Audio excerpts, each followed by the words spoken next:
Hello, I am Michael John C. Revilla and I am presenting my part, which is showcasing our learning of history, its importance, and its relevance. And here is where our presentation begins. Why study history?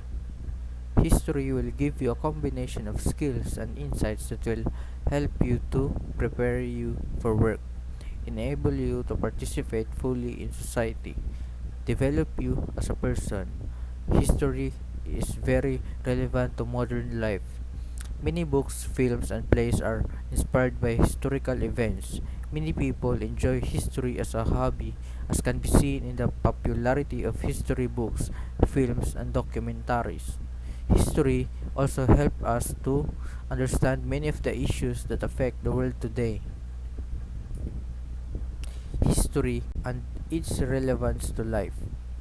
History will give you a combination of skills and insights that will help you to develop an appreciation of the society in which you live and of other societies, past and present. You will also develop a greater awareness of your own identity and traditions.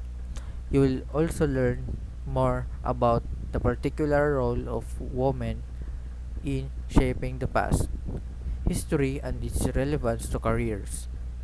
Employers tend to see those with a history education as independent thinkers, open minded and objective, disciplined, and good communicators, able to analyze issues and problems, able to put together logical arguments. Why history is important? Studying history helps us to understand how events in the past made things the way they are today. With lessons from the past, we not only learn about ourselves and how we came to be, but also develop the ability to avoid mistakes and create better paths for our societies. Ninoy Aquino's assassination. On August 21, 1983, former Senator Benigno Ninoy Aquino Jr. was shot dead on the tarmac of the Manila International Airport.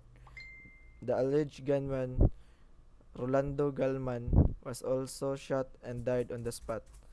Aquino was known to be a vocal enemy of then President Ferdinand Marcos, so there were talks that he was put away by the people in power. The case dragged on. Then in 1990, as detailed in articles, 16 persons were found guilty of the murder of Aquino and Galman. They were sentenced to reclusion perpetua and ordered to pay 7,800,000 and 580,000 in damages.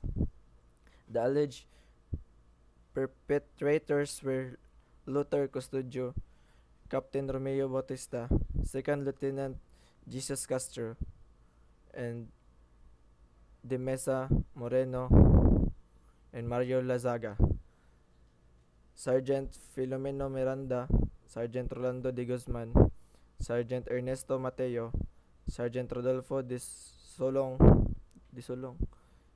Cordova Estelo, Sergeant Pablo Martinez, Sergeant Ruben Aquino, Sergeant Arnolfo Artanes, and Felizardo Taran. The thing is, there was no official word on who had ordered the hit.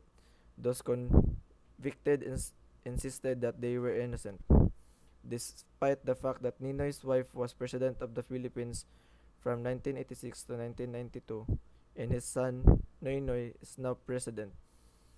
There are still a lot of questions about who exactly killed had him killed in 2009.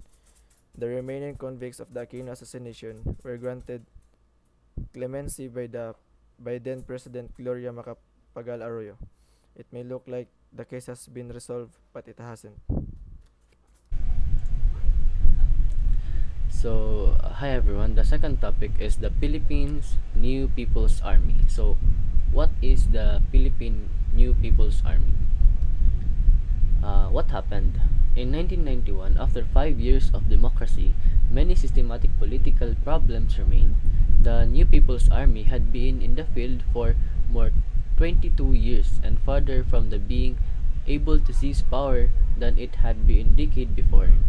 Despite the decline in the late 1980s in the fortunes of international communist movement, the communists could not be discounted.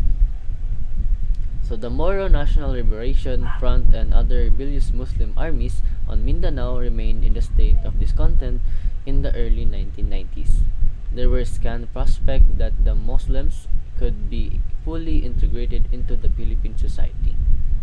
And did you know the objective of the NPA is to reverse injustice dealt to the Filipino people by the Philippine government and the capitalist class such as the large landlord property owners? So I'm Brian James S. Zafra. So the third issue that's still being observed today is Andres Bonifacio execution and where he died. So what happened? So when the Philippines was still on the verge of finding itself, a power struggle was said to have issue between Bonifacio and Emilio Aguinaldo. In the book, The Philippines, a past revisited historian Renato Constantino noted, Bonifacio was definitely a threat to the cabinet leaders, meaning Aguinaldo and company, who wanted control of the revolution, so he was eliminated.